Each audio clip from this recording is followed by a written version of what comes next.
আসসালামু আলাইকুম। শুনছেন সংবাদ শিরোনাম। ব্রাহ্মণবাড়িয়া সদর হাসপাতাল চত্বর থেকে অবৈধ রেস্টুরেন্ট ও ফার্মেসি উচ্ছেদ। এখন শুনবেন বিস্তারিত।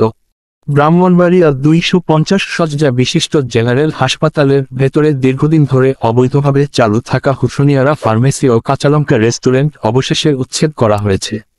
মঙ্গলবার 22 জুলাই সকাল 9টার দিকে জেলা স্বাস্থ্য বিভাগের নির্দেশনায় এসব স্থাপনা ভেঙে গুড়িয়ে দেওয়া হয়। জেলা সিভিল সার্জনের কার্যালয়ের সূত্রে জানা গেছে, শুরুতে এসব প্রতিষ্ঠানের নিয়ম মেনে ব্যবসার অনুমতি পেলেও 1 বছর ধরে তারা সরকারি নিয়ম না মেনে হাসপাতাল চত্বরে অবৈধভাবে কার্যক্রম চালিয়ে যাচ্ছিল।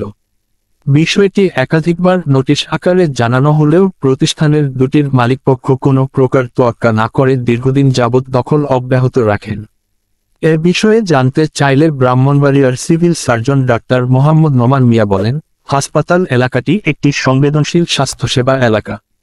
সেখানে চিকিৎসার পরিবেশ ও স্বচ্ছতা রক্ষা করা জরুরি। বহুবার নোটিশ দিয়েও কাজ হয়নি। বাধ্য হয়ে আজ আইনগত ব্যবস্থা নিয়ে এসব অবৈধ স্থাপনা উচ্ছেদ করেছি। স্থানীয়দের সাথে কথা বলে জানা গেছে, এসব বাণিজ্যিক স্থাপনার কারণে হাসপাতালের পরিবেশ নষ্ট হচ্ছিল এবং সাধারণ রোগী এবং তাদের স্বজনরা নানা ধরনের বিড়ম্বনার শিকার হচ্ছিলেন। প্রশাসনের এ ধরনের উদ্যোগকে তারা সাধুবাদ জানিয়েছেন। নাম প্রকাশে অনিচ্ছুক কয়েকজন ব্যক্তি জানিয়েছেন, সাবেক আওয়ামী লীগ সরকারের আমলে ক্ষমতার অপব্যবহার করে কোনো এক অদৃশ্য শক্তির ইশারায় হাসপাতালের জায়গাগুলো জবরদখল করে খেয়েছেন।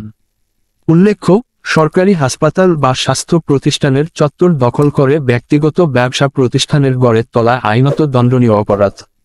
এই বিষয়ে সদর হাসপাতালের তত্ত্বাবধায়ক ডাক্তার রতন কুমার ঢালির সঙ্গে কথা বললে তিনি জানিয়েছেন, এই অবৈধ স্থাপনা উচ্ছেদ করতে আমরা দীর্ঘদিন যাবৎ চেষ্টা করে গেছি।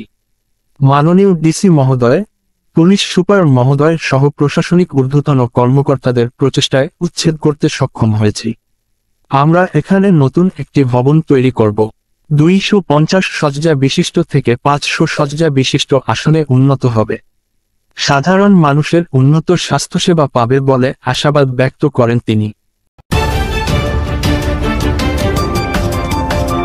ব্রাহ্মণবাড়িয়া 24.news